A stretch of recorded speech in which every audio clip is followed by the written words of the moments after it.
everyone. Hello, everyone. Welcome to the 4-day work week. I want to start by just getting a sense of the room. How many of you currently work a 4-day week? Didn't think so. Welcome back to Davos. How many of you aspire to work a 4-day work week? Or at least fewer days or hours than you currently do? Yeah, that's... And how many of you are willing to commit to no work on Friday, tomorrow?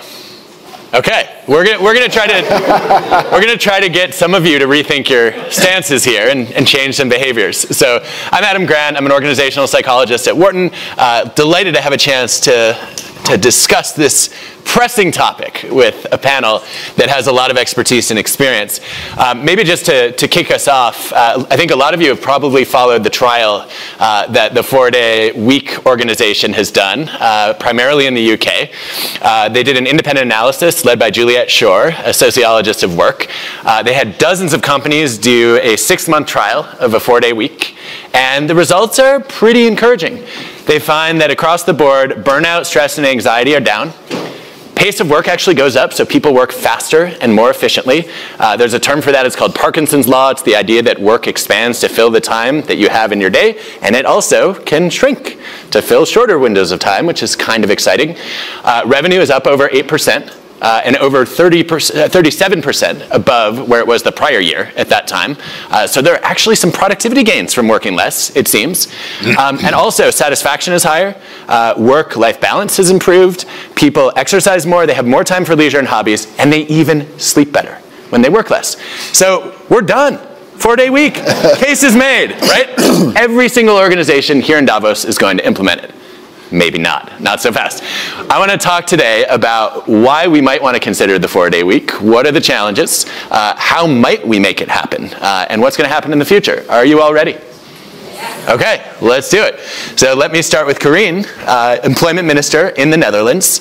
I should say, by the way, we actually have a chance to do a deep dive. Western Europe is leading the charge on the 4-day week. I think light years ahead of most of the rest of the world. There have been occasional trials in other parts of the world. But as an American, I would really like to know how we can all work less. I think those of you from Asia probably have similar questions, unless you've followed the Microsoft Japan trial of a 4-day week, which was highly successful, reduced meetings, also saved on electricity. But I do think that in the Netherlands, you have a lot of experience that we don't. So Corine, tell us, why are we having this conversation now? What's going on? Well, I think I want to put it in a little bit of a broader perspective, because we are really facing enormous challenges ahead of us. An aging population, increasing healthcare costs, decarbonization. And the way to deal with that, actually in the Netherlands and many Western European countries, is not that clear yet. Because at the same time, we face record low unemployment. And at the same time, we face in the Netherlands, 1 million people who are still on the side and not working. So we have really a puzzle in the labor market to lay. And if you look in the Netherlands, at least, we have a lot of people working 5 days a week, men, presumably, and a lot of women working 2 or 3 days a week. So for me personally, it would be great a 4-day work week for everybody, because that would actually mean that women would step up, become more financially independent, and men would take more care of smaller children, elder parents, informal care. That's now majority on the shoulders of women. But when you talk a little bit broader, what you see is, you see at the one hand a big drive, especially from a younger generation, for more flexibility. And a 4-day work week can be one of the answers, but the 4-day work week in itself is also inflexible.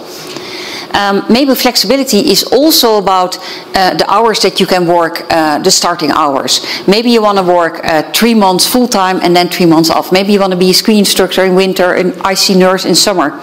So these are the kind of questions that we need to deal with. And when you look ahead for the next 10 years, as governments and commercial organizations, we really need to think about what kind of work we can offer to people that's indeed much more flexible. If you want to do a project from Portugal servicing somebody in Amsterdam, how can that be done? At the same time, this is very much a discussion for the upper class. Because if you look at many of the jobs that are service jobs, they're still in-person service jobs. In healthcare, for instance, in the service industry. And there it's much more difficult to actually go to those flexibility hours. And also, if you would go to a 4-day work week, if you consider the discussions we also have on minimum wage and on living wage, then you have to be quite serious about what that means for the pay per hour.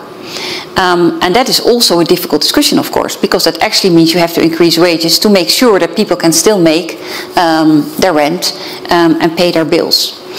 But the drive for flexibility comes, of course, because people need to exercise, take care of their families. But also, what we see today is we're running quickly into a burnout society. I think we saw it during COVID already, but it started before. It can be through social media, through the always-on culture that we have and the look-up movement. But if you look at the numbers in the Netherlands, where after 2 years of being ill you have the public services, 40% of our inflow are people with mental problems. And that's mostly burnouts. And the big question is, how can we actually make that better? And flexibility is one of the answers to it. A good working culture is another one.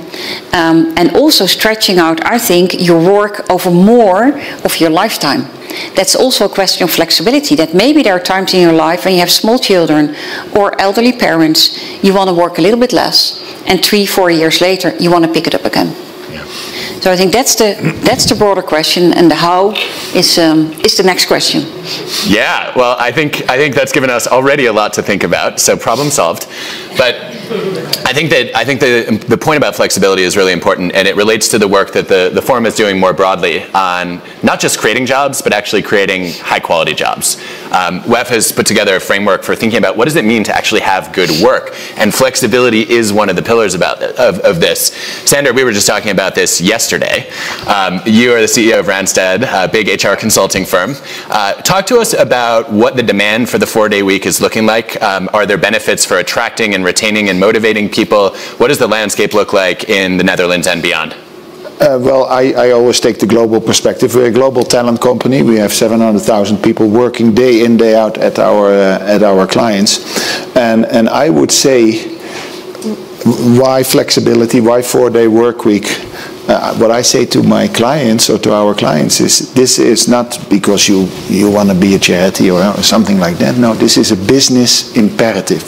Why? Because the talent is scarce. And you almost should start to treat your talent as your customer. Your customer, you ask what you want and you try to do the best possible job for your customer. You should treat talent in an equal way. Because people have options. We have just launched our work monitor, and 50% of people say they're willing to quit the job if they're not happy at work. And flexibility, something that we all have experienced or started to experience, some of us before that, depending on your work environment, but we have all experienced that it's great. You can decide when you work, where you work, how you do your work. You can blend in your work life much more easily with your personal life, and work-life balance is a critical thing that people are looking for as well. So this is really a business imperative, and business needs to step it up. I'll say just one thing about the how, because that's, of course, it's easy to say you got to do it, but at Randstad we talk about flexibility with intentionality. And what do we mean by that? We mean, we're not going to say to you, you have to work 2 days at home, or you have to work 3 days in the office and Monday and Tuesday. I mean, this is complicated, and a one-size-fits-all doesn't work. I'm sure we'll all recognize it. So flexibility with intentionality means, let's look at the intent of what we're trying to do here in our organization. We're trying to serve our customers, we're trying to do policy making if we're in government, we're trying to serve our talents as we do in Randstad. You know, the intent is to do the work that needs to be done, to build, to grow the business. That's the number one. Within that, there are times that you need to be in the office, because you're in the finance team and you're wrapping up the quarter. You're in the marketing team, you're starting a new campaign. Now, you all know those instances. There's new people joining, they need to be trained. They need to be onboarded. So those are the days you got to be in the office. And you decide that as a team. Because I cannot decide that for everybody, all our 50,000 people in Randstad globally. No, it needs to happen locally, depending on what the team is trying to do. So intentionality, I think, is the key word. So you make it almost tailor-made to not to every individual, but to the team that you operate in. So I have to ask a follow-up on this because I agree with that philosophy. I am hearing pushback from some CEOs. If we were to go, for example, to an unnamed CEO of Tesla, SpaceX, or Twitter, I think he would tell us that we should all work a 7-day week, and also that really talented people are ambitious and they don't want to work less, they actually want to work more. So what would you say to that hypothetical CEO? Well, so what I would say, if people want to work 7 days per week in a very intense environment to build a great company, be my guest, they should absolutely do that. I am, but I am wondering, because now he bought Twitter, which is a more established company with a certain culture, you know, can you change that culture like this to, you know, the startup culture that he sort of built the other businesses with? Well, it's an interesting experiment. Time will tell. So we'll see. We certainly will. And by the way, some of you are trying to get photos. There's actually a QR code here if you want to do a deeper dive into the framework on good work and especially the flexibility component. Christy, General Secretary, you and I, you spend a lot of time with unions. You have your finger on the pulse of what workers actually want. What are you hearing around the interest in the 4-day week? Nobody's talking about the 4-day week. I mean, in my I disagree. We're talking about it right now. No, I'm just saying, when you're asking me what I hear about that, I'm not, but there is a huge, I mean, sort of the big mega word, flexibility is what everybody wants. And less time at work, for some, not all. But I think just looking at the range of workers, and I appreciate what Karine said, is like, we represent grocery store workers, for example. They want more hours, usually, yeah, but more important, they want to know when they're working next week. They want to plan their childcare. They want to know when they could take their kids to the doctors.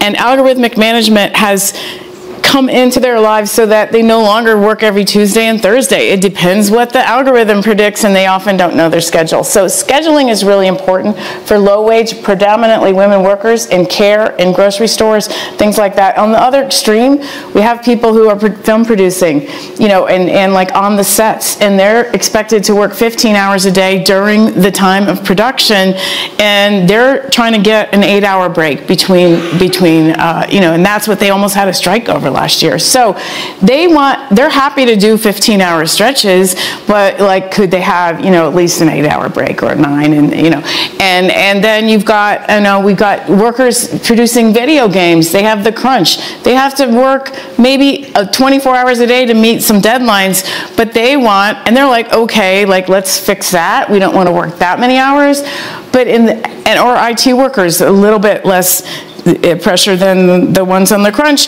but they want to be able to take the next week off, you know. So it's about flexibility, but not the one-size-fits-all of a 4-day week. And I think we do have Amazon workers who work 4-day week, 4 10-hour days. Now, would they prefer 5 8-hour days? No. 4 days in an Amazon warehouse is, you get a 3-day weekend, but it's really hard to work 10 hours in a row. It's very difficult safety-wise, and you know, it's a physical job, and so, you know, and the 8-hour day was kind of designed around physical work, so it isn't really ideal, but they prefer that. So yes, in that case, I really think a lot of it is like, how many hours over 4 days is another big question. I mean, our Japanese members, for them, a 40-hour work week is not even in the realm of possibility. Like, they have a campaign to force each other to leave after 9 hours a day, but normally they're working 10 and 11 hours a day. And I think that's, I mean, I would say the data that just came out, was published last week from the ILO, is that 33% of employees in the world, not the informal economy, work over 48 hours a week as right now. And that number goes up when you go to the United States. And, you know, the United States is the worst in the developed world in terms of, US and Japan are by far the worst. And I know, as a lawyer, when I was a practicing lawyer, I worked 50 hours a week, and I was a slacker. Like, what? Only, you know, really 50? I was like, I'm limiting my, you know, I was always like, I'm going to be really disciplined about this. But, you know, I have a relative, I won't name her, but who's working, and this is considered a great job.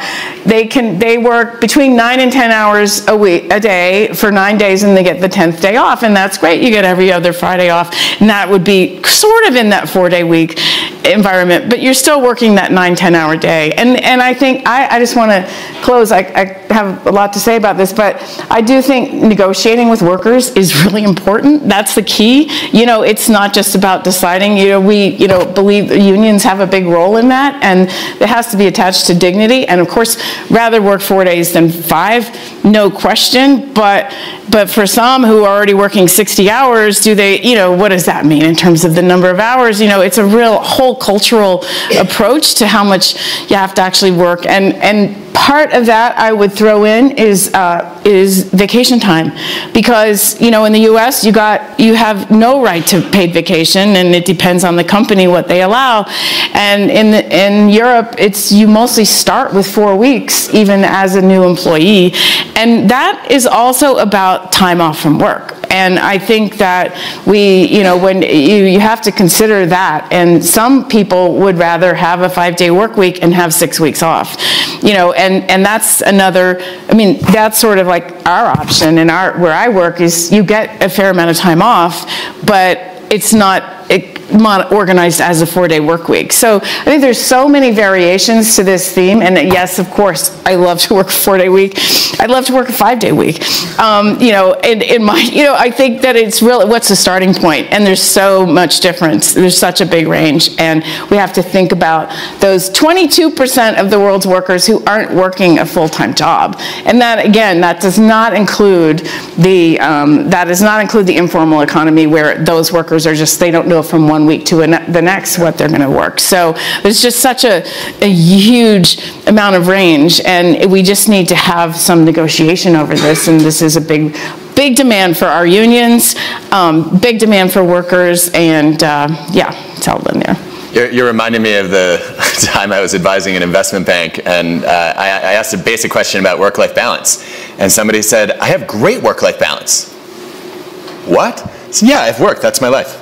No, I mean, yeah, you know, the U.S. is an outlier in this, though, and the vacation, you gotta put that in the mix, because yeah, you know, it just really isn't enough of a demand in the United States to have leisure time, to have time off, and it's sort of considered barbaric in other countries that you get 2 weeks off a year when you're. Well, maybe a little bright. Oh, sorry, Karine. A little bright spot on the U.S. We have asked in our work monitor, how's your work-life balance? In the US, about 80% of the people say it's okay. That's just because we have very low expectations. That's because you have low That's probably the story. In Japan, it's 60. In Europe, it's sort of in between. So apparently, it's expectations, but apparently it's not perceived to be a problem. You know, when I moved to the US, people said on Wednesday, we're going on vacation. I said, okay, that sounds great. When will you be back? Yeah, next Monday. Yes, I know. Like, I'll see you in 6 weeks. You know, and it's also the 3-week vacation is almost unheard of in the United States. Yeah, no. Like, I've been told, well, maybe once every couple years you can do that, but not really in US and Europe. 4 weeks. That's the model. Yeah, it's a big, you know. May I add a dimension to the discussion, because the one size fits all. That's one discussion, but there's also discussion to be had about productivity per hour. And I strongly believe that when you have more time off, you will be more productive in the hours that you work. I think that's what we all believe in, but there's more to it. There's technological investments that you need to do, process, reorganization, but there's also something about work culture. I was a CEO before, and I learned really that when you have teams that lead themselves, they become more productive. And that has to do with culture as well. If you have a better work culture, if you invest more in people, reskilling, if you really give people enough time to invest in themselves, the hours that they put in the projects and in the work will become more productive. But that's also a discussion that we need to have, because if we look at the amount of work that's ahead of us, whether it's climate transition, healthcare, we cannot afford for everybody to go to a lower number of hours with the same productivity. Yeah. So we need to find ways to increase that productivity to make it work with a 4-day work week or any other arrangement of flexibility. I think you're raising an important point here, and I'm reminded of a couple of data points to speak to this. One is Kamal Berdi and colleagues did a massive quarter-century study of what practices that you implement in an organization actually improve productivity in the long run. And they found that none of the manufacturing and operations practices that we all talk about in buzzwords like Six Sigma or Lean had consistent benefits. The only practice that had consistent gains in productivity was empowerment. And that was especially around empowering teams. There's also some work by Cummings and Blumberg which showed pretty clearly that self-managed teams are especially effective when you're in a high uncertainty and high interdependence world. It's dynamic, unpredictable, and you need to collaborate to achieve a common goal, which is kind of describing the world right now. So I think that this really speaks to the desire for flexibility and for people to have control over when they work and how much they work. I think, though, there also is violent agreement on this panel that people want to work less and that we should look for ways to reduce the working week. So I want to talk about the how. As far as I can see, the easiest intervention point is meetings. Most managers spend more than half their week in meetings. Many of them find them unproductive. There's some evidence that you can shorten your meetings by standing up, literally, instead of sitting down. They're on average something like 34% shorter with no cost to quality of discussion, because when people are standing up, they get tired, and all of a sudden, like, I'm just going to make my important point instead of blathering on. And they learn how to be concise. It's like having to talk in tweets. Like, you put the constraint on, and it happens. But we have seen that when we do 4-day work week trials, that meetings become shorter and more efficient. And I think there's a great question to be raised here about why are we meeting? When I think about meetings, I can think of 4 reasons that we meet. We're here to decide, we're here to do, we're here to learn, or we're here to create. If it doesn't fall in one of those buckets, cancel the meeting. So love to hear your reactions. Do we need to get rid of meetings? And what other practical steps can we take to move toward a 4 or 3 or 6-day work week for those of you who work 7? Not me. Yeah, because the question is flexibility. The question is not necessarily less hours. The question is also flexibility. Less meetings, I think we all dream about that, at least I do. What helps as well is to actually say you will only have so many people in the room, and only the ones who are aligned, who have to decide on this topic. Standing up helps, and just basically saying I don't want any more meetings. When I was CEO, that was during Corona, what we did, we implemented a lunch break. It sounds, when you're physically in office, you do a lunch break, but from 12 to 1, no meetings planned. Well, that gave, a breathe through the organization. The other thing is just, say 30 minutes is 25 minutes. 60 minutes is 50 minutes. Yep. So you leave a little bit of time to prepare for the next meeting, check your messages. That also means that you don't have to check your messages during the meeting, but that you can do it in between. Yeah. So there are quite a number of tricks, but you have to, implement them and be strict about it. Yeah, schedule 30-minute meetings as opposed to 60-minute meetings. Yeah. My minutes are now 15, but right. That's my job. Yeah. That is, yeah. So what else can we do? Fewer meetings, shorter meetings, that seems like low-hanging fruit. What are other steps that we can take to move toward this flexibility? I mean, I think it is, you mentioned empowerment, but empowerment has to be preceded by trust. If I trust you to do the right thing, that means I don't have to check you anymore. We talk about what you're doing and what your results are, what your progress is, whatever, but I think that's but that's almost a mindset, and this is back also to the flexibility. I was also talking to one of our clients. He said, yeah, that's working from home, but not on Monday and Friday. In other words, because then people are making a long weekend. Yeah, so I think trust the workplace and trusting the people in the organization to do what's right for their clients or for the other stakeholders that they operate with. I think that is critical. Mm-hmm. Anyone else? Other interventions, practical steps? Yeah, I mean, just thinking about so many of the industries we represent where they're understaffed, and and that presents a real, like in care, for example, they're not about meetings. It's really, they just don't have enough staff, and so that has to be addressed, right. Because you can't work fewer hours as a nurse unless you got more nurses on the job. I mean, there are some jobs like that where, so just thinking about white collar jobs. Wait a second, no, stay on the nurses for a second, because isn't that a chicken and the egg problem? We have a huge burnout problem in healthcare. Exactly. Right, and so if we offered more 4-day work week jobs, for example, right, is it possible then that we attract more nurses? No, absolutely. I think you would attract more nurses, and it would be great for the profession. But in order to do that, you have to have more nurses. I mean, it's chicken and the egg, but you know that's sort of the cycle, the downward cycle in some of these like frontline jobs is that you get more hours because you don't have enough people, and there's turnover, and that the staff shortage in some industries, in particular in care, and not only in nursing but like in nursing home care and so on, has become a real dimension. It has really caused turnover and then more staff shortage. So it's a circular thing, but absolutely. In white collar jobs, I'm not as clear. I mean, obviously meetings, cutting them to 25 minutes, 30 minutes, 25 minutes, and having that automatic scheduling feature on your Outlook to actually schedule 30-minute meetings, I think is a big important thing. It's also about better meetings, which is a whole discussion. But I want to come back to the nurses, because I believe that if you think you need more nurses for all the work that there is, then let's step out of it and say that can we reorganize the work in such a way that you can do it differently and you need less nurses. I mean, you have domotica if you talk about at-home care. If you organize the processes differently, if you have less of an administrative burden, if you have more empowerment. So just thinking you need per working hour the same number of nurses, let's think out of the box and see if we can reorganize the way we work. Yeah.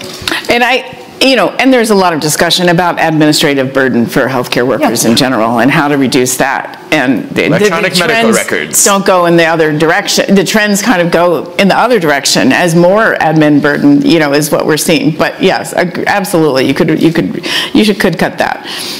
I've one more for office workers, if you will. Focus and clarity.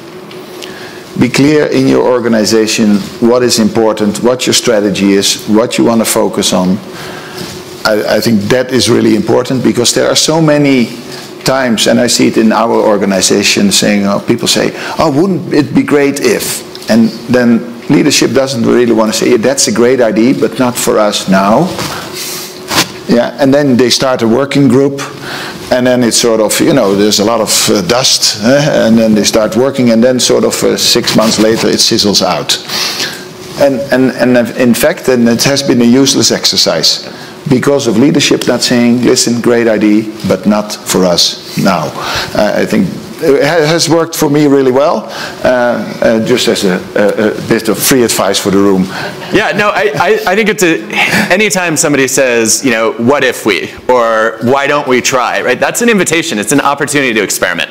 And I think that's really what the 4-day week conversation is about, is we have had a static, in many countries, 5-day week, and some longer, for about a century, right? And it's time to start testing other models. I think organizations are ready for it. Our technology has enabled it. The pandemic has, I think, really created some urgency around it. And so I don't think we have an answer to what everybody's schedule should look like. But I do think we need leaders who are willing to run more A/B tests, right? And say, let's try a no meeting morning or a no meeting day every week. Let's try canceling one day, maybe once a month. We give the last Friday off every month. And let's see how that goes. Let's see if we can maintain our productivity, if we can increase it, and if we can improve quality of life. And the goal is not then to make a permanent commitment to a policy, right? It's to learn from the experiment and then say, we're going to evolve as a result of that learning. With that, we have lots of time. We probably have some audience questions. Would love to take some. Just want to remind everyone a few rules of questions. Number 1, questions are not speeches. Number 2, questions end in question marks. Over here. So my name is Jeremy Garrett Cox. I'm from the UK. I've actually run a 4-day week. My question is, do you want me to share quickly that experience? Would love it. Jeremy, tell us about your experiment. So I was running a software development team at the time, and we found it very hard to motivate them to react to any of the things that motivated us, like equity. So they wanted to turn up at 9, leave at 5, not cover support tickets when it was out of hours. We were operating a global service, and they had no motivation with equity. So we brought in, during summertime only, the 4-day week. We were running an agile program so we could measure their productivity. We knew exactly what it was. It was conditional upon their performance. So they needed to be at least performing at the same level, if not more. And it worked through the summer, where in Scotland, we get very long daylight hours in the summer. And what we did was we changed the team's approach to when they turned up at work, because they turned up for longer hours during the 4 days that they were there, and it suddenly meant that they weren't just always thinking, oh, I turn up at work at 9 and I go at 5, and it really did change the dynamic, but it was in that discrete team, and it was done because we made them the offer, and they accepted it, and it really worked. So that was my experience. Oh, great. Yeah. Ladies and gentlemen, I would like to introduce you to our fourth panelist, Jeremy Garrett-Cox.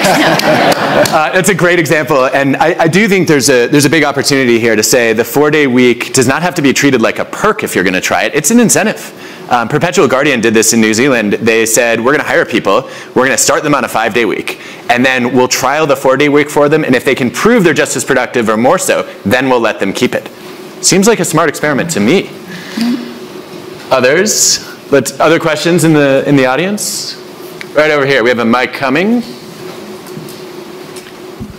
Hello, Julia Hobsbawm from the Nowhere Office Book and Project and Bloomberg's Working Assumptions column. I've got a question for Secretary Hoffman, actually, which is, are you noticing, and if you are you encouraged by the almost merging of dissatisfactions amongst both white-collar workers and blue-collar workers at the same time, which it's my belief has not also happened for a century? Are you seeing those trends, and what do you make of those? We are seeing the trends, a huge amount of dissatisfaction across all sections of the workforce, but the biggest, one of the biggest things that we're getting from white-collar workers is not necessarily the hours of work, but the squeeze and the monitoring and the surveillance that they're experiencing when they work remotely through like all the various software tools that are now available to make sure that your productivity is at the same or greater than it was pre-remote work. And the productivity squeeze is something that, I know there's a big article about it in the New York Times, but it's not limited to the US, or, it's really pervasive everywhere. And, we represent banking workers. They work for retail banks, and, I went to Australia just 2 weeks ago to visit our, there, and they're just like, they can't take the pressure. Like, there's just so much pressure right now and monitoring and surveillance and cameras and keystrokes, and all of that has really contributed to a lot of dissatisfaction among white-collar workers in my experience. So I think you're right. It's really quite a coming together, on that point.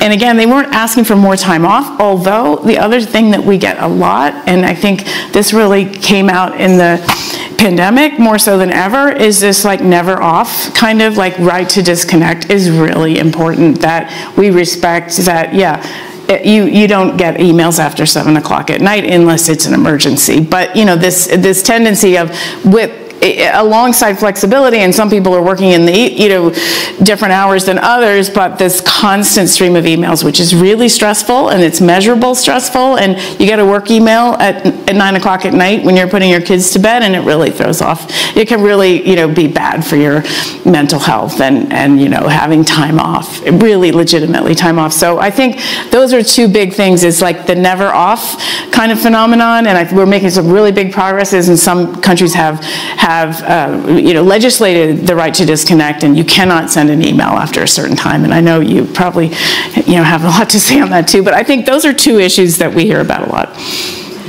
No, and I think this right to disconnect is very important. The always on culture, it's not just in work, it's also in social life, it's also in school. We all are attached to our screens, we want to answer to all our social media immediately. I see it with my own teenage daughters, and that adds to a burnout society. But there is a question on flexibility, because the right to disconnect, if you implement it too strictly, then you actually take away flexibility. Because there are people who want to leave the office at 5 to take care of their small children and restart at 8 till 10. Right. There are people who want to work till 7, then go home, have nothing left more. So implementing the right to disconnect is much more difficult if you don't want to take away the flexibility than it looks like. But the philosophy, we need to strive for. But those people who work 8 to 10 can wait and send their emails to the morning. And that's what you could just schedule your emails. I mean, because otherwise, let's say I'm working from 8 to 10. It's not fair for me to send emails out to staff at 10 o'clock at night. It may not be fair. Well, I would say the right to switch off is my right to switch off. So I think we should talk to Microsoft and say, give us a feature where we can say, these are my working hours, and then I want to receive my work mail, and these are the hours that I switched off, and I don't want to get them. I think that Satya Nadella is here, so... Satya will be listening. Well, I mean, our Outlook, it says, you may want to refrain from sending this email because it's not... No. You have to look at the receiver. Yeah, because that receiver might be somebody who wants to start at 6 o'clock in the morning, and then go running, and then take the kids to school. But then you say, no, I don't send it until 8 because that's when the workday starts. So it's about the receiving end. Yeah. That's what you need to schedule.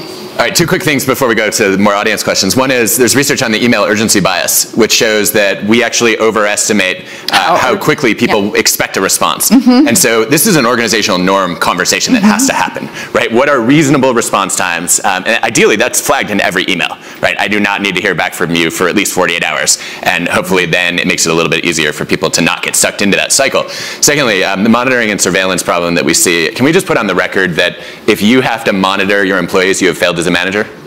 Like full stop. You've either failed at hiring, you've failed at training, you've failed at motivating. That's on you. Who else has a question?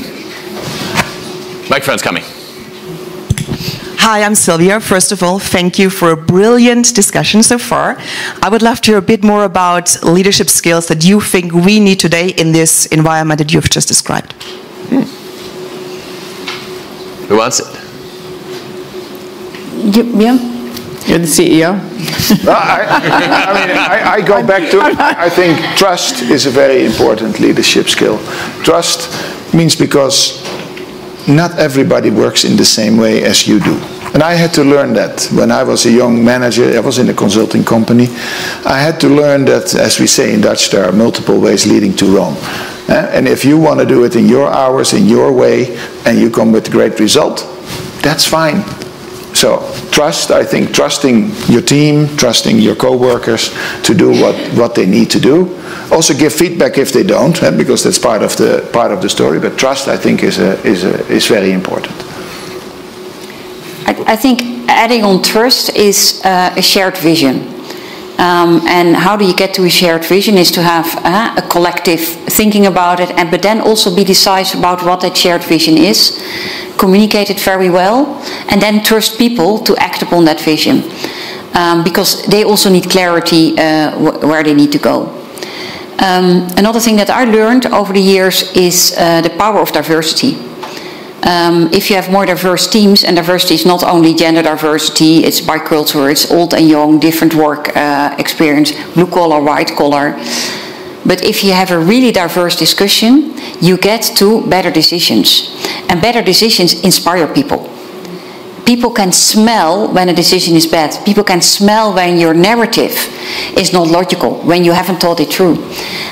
So working for a company that has a vision, that has good decision making, and has women on the board, has a good sustainability profile, everything that's also inspiring, but at the work floor, you have to be able to feel that the story is real. Maybe one addition. I think that employee engagement might be the wrong concept for the world we've been describing. It is possible to have people who are engaged at work and suffering in the rest of their lives, or on the road to burnout. And I think we need leaders now to start thinking much more broadly about employee well-being and quality of life, not just engagement in the job. Yep. So a hand in the right over here, and then we'll go behind. Fantastic. My point is a little bit on the topics before you were just saying. I was thinking about desynchronization, as you were saying. So one of the reasons why people work 5 days a week is because it's efficient for when you think on an aggregate basis. Individually, it makes a lot of sense to work flexibility, less hours. But think on global perspective, on other countries, on adjusting time zones, if each person decides its own hours. So do you think it could be a barrier? Or how can we overcome this barrier? Thank you. I mean, I think for there's so many just different kinds of work, right? And some kinds of work, you need to have people working at the same time, because of teams and because, you've got to be able to communicate with other people. And some people work in more isolation. And it's not it's not reasonable that everybody gets to work whenever they want. I mean, and let's just be, I would say, honest about that, knowing all different kinds of work. There has to be schedules.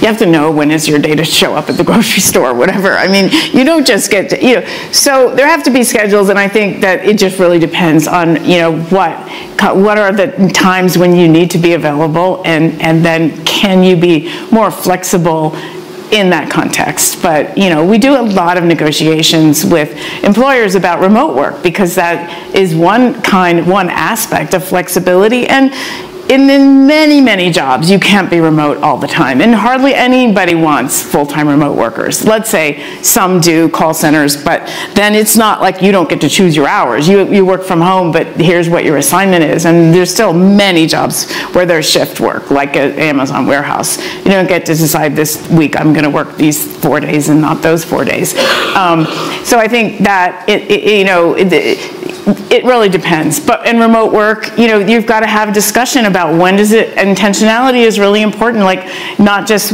everybody has to be work Monday, Wednesday, Friday, but why, what are those days, and what are the reasons why these teams need to be together and when, and so on. So I think there's a lot of work that goes into making remote work. Yeah. And nobody's really hit that sweet spot yet, because, you know, I could say, you know, in all the employers that we deal with, you know, there's just like this discomfort with having people never in the office for all the reasons we know, loyalty and all the other questions, but then also at the same time, we don't want over monitoring either, and that goes back to trust. And so I don't think we've really figured that out, and that also ties in with flexibility, I would say. Yeah, to your point, Paul, we've talked about this, but you can categorize jobs and projects by levels of interdependence, right? So we call them pooled, sequential, and reciprocal. I prefer to think of them as individual sport, relay sport, and team sport. And where we really need the synchrony is basketball, or what most of the world calls football, right? Where we're passing back and forth. If you're doing a relay race, you need a little bit less of that for handoffs. If everybody's a gymnast, you can let people go off and be completely asynchronous, because you don't need to do your floor routines together, right? And I don't think we're having enough of that discussion about what are the work we're doing right now, what is the level of interdependence, and then how much do we need to coordinate accordingly. We had a hand in the back right there. Yes.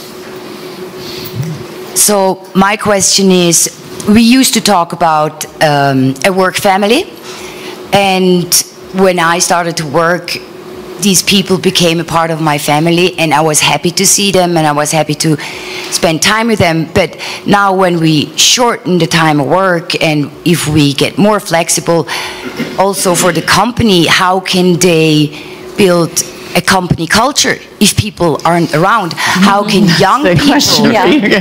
young people learn to work and to become a part of the work family? That's just what I am asking.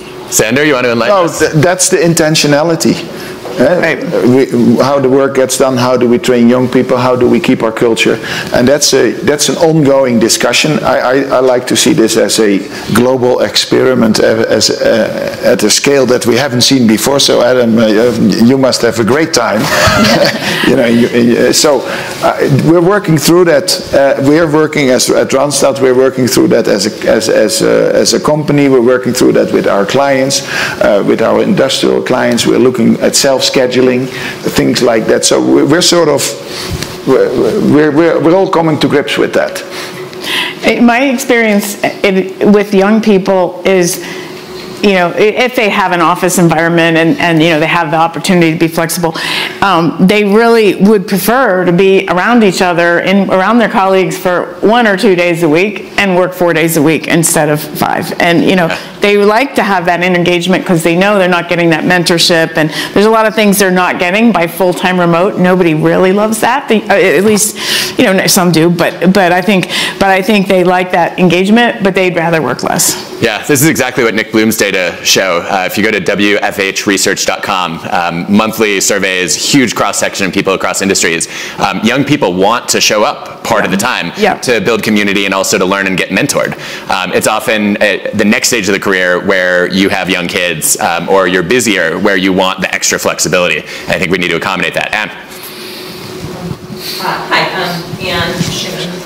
Hi, employed by a company with about 7,000 people, and we're going through all of these same questions. And I'm curious for you, so the culture point is really important, right? Because the young people do want the culture, but it is the more senior people who don't feel like they need it, who need to provide the culture and the education, the inculcation, the training for the younger people. So it is a bit of a challenge to work through that.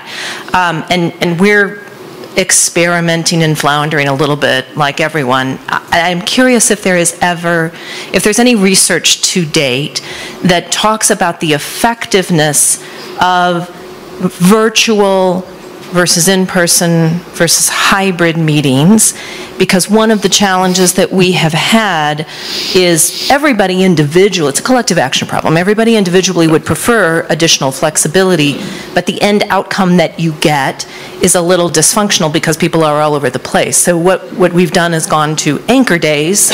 We have 2 days a week where everyone's expected to be in, so your meetings are predominantly in person. Otherwise, they're might be predominantly virtual, and anecdotally, personally, I think we have found that the hybrid is the most difficult. Yeah, it's the most effective and satisfying, but also the most difficult. We're about to run out of time, so just very quickly, I think Nick Bloom's research supports the anchor days idea and suggests that hybrid is probably the best of both worlds if you agree on when you're going to do that. It doesn't have to be days, though. I think Leslie Perlow's research would tell us you need to agree on what are focus time windows, what are downtime windows, and what are collaboration time windows, and try to align people on that. And it seems like the afternoon is the best time for collaboration if you can sync up time zones. With that, I think we are out of time. I want to thank our panelists for challenging us to think a little bit differently. I want to thank all of you for joining us, and I invite everyone to not work tomorrow. Thank you. I